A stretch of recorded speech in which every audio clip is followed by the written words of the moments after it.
Happy Tuesday, everyone! Wasn't it great to wake up to some sunshine? Those were some big storms that came through last night with some good old rain. But today we got to wake up with the sun shining. You know what makes me feel sunshine in my heart? Reading to you. It makes me so happy to read these stories to you every day. I hope you're enjoying them too. Well, I did promise you that there would be 2 more David Shannon books today. And coming right up, David Gets in Trouble. Of course, written and illustrated by David Shannon. Now, we all get in trouble from time to time, right? We all make mistakes, accidents happen, and sometimes there's consequences for our actions. Let's read to find out what happens with David and how he gets in trouble. And look, we can see, what does the cover of the story tell us? What's his consequence? Looks like he's looking at a timer.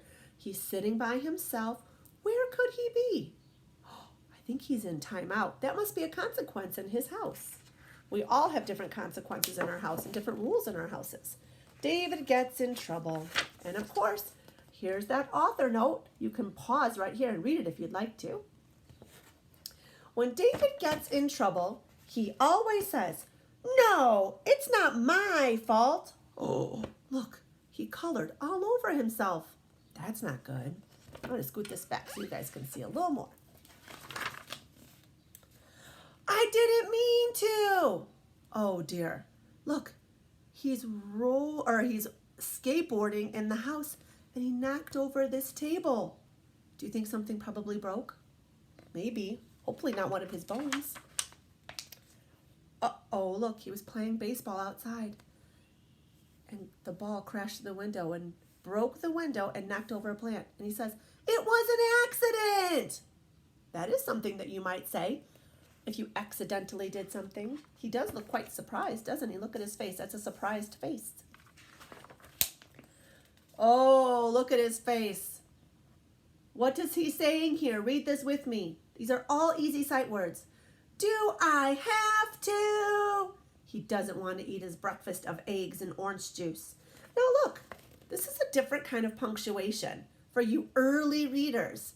We have different ways that we end our statements and sentences. Sometimes we use a period. Sometimes we use a question mark if we're asking something. And sometimes we use an exclamation point if we want to say it with excitement. Oh, I forgot. Look, he's going off to school. And look what he forgot. His pants. Remember yesterday when he went outside? Not even dressed. Oh, David. Oh, he says, "My dog ate my homework."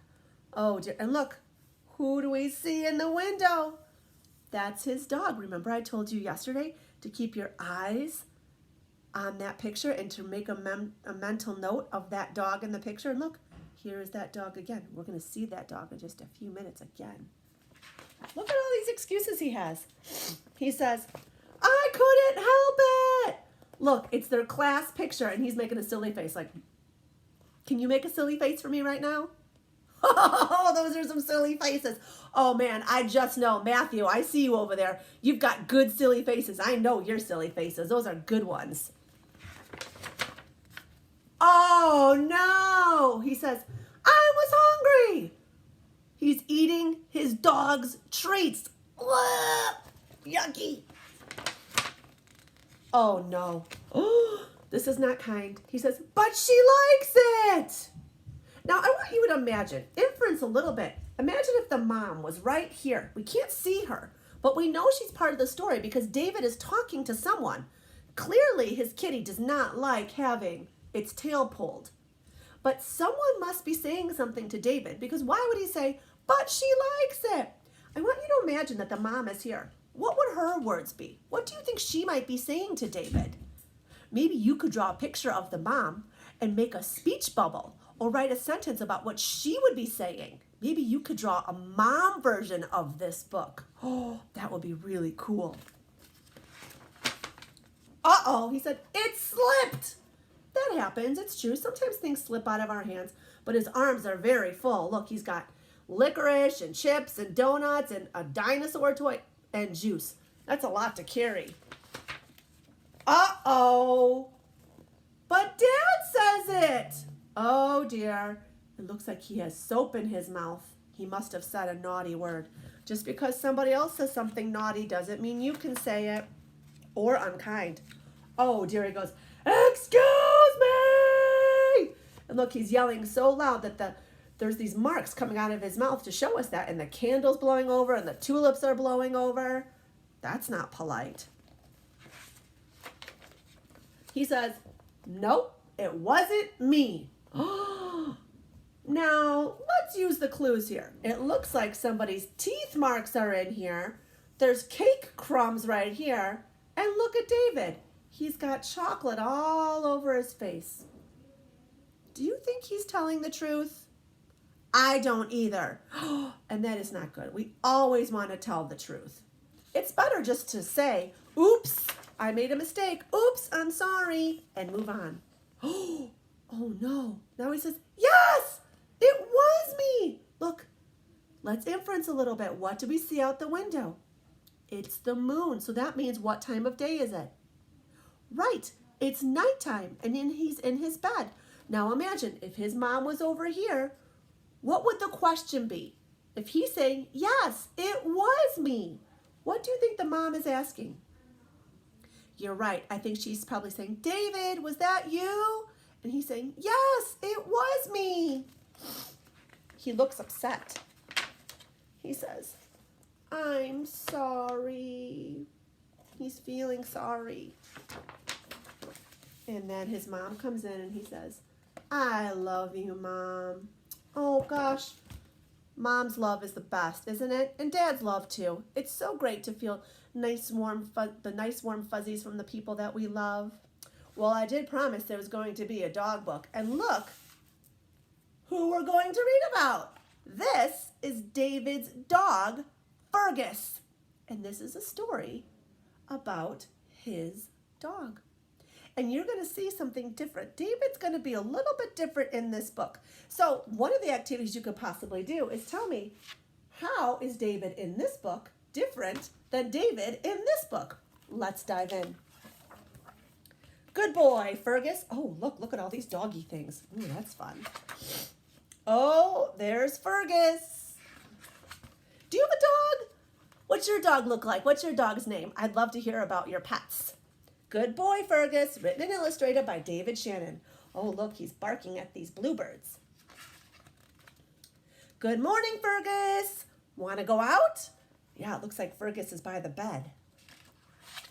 And again, this is where you have to inference what the other character is saying. Ready, set. Look at Fergus. He goes, cat! He wants to chase the cat. He's going to go. I bet you thought the author was going to say go. Okay, Fergie.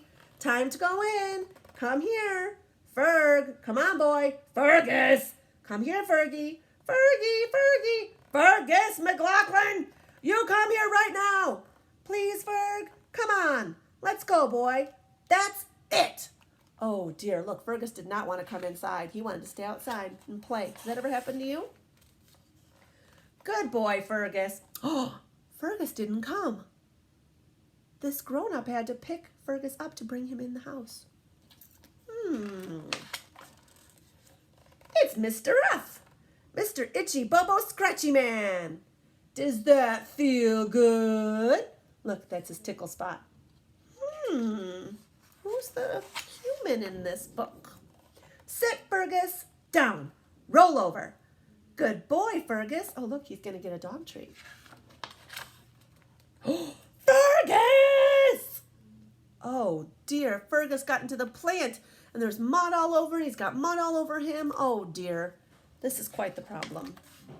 Bath time, because he got all dirty. Now, let's go for a ride. Look at him. His face is out the window, and his fur is blowing in the wind. And then, look, he looks all puffy and fluffy.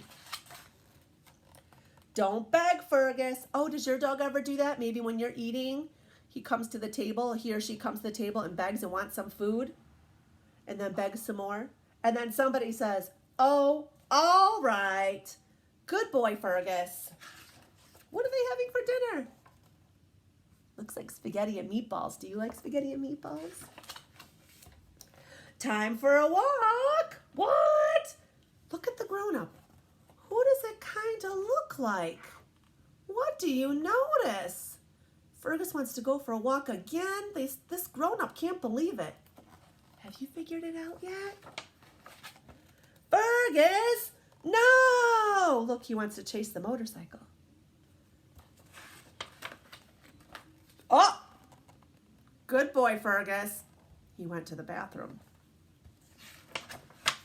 Dinner time. What's the problem? Better? Oh, better. Look, he wanted a treat on top of his dog food. Do you ever want a treat on top of your food? Sweet dreams, little Fergus. Good boy. Did you figure out who Fergus belongs to? Yes, Fergus is David's dog. We saw him before in the other David books. Yes, and have you figured out who the grown-up is in this book yet? Yes, it's David. It's David all grown up. That was so smart. What a great prediction. Well, my friends, I hope you have a great rest of the Tuesday. And I am sending you, of course, all my smiles and all kinds of sunshine and love. Have a wonderful day. Bye.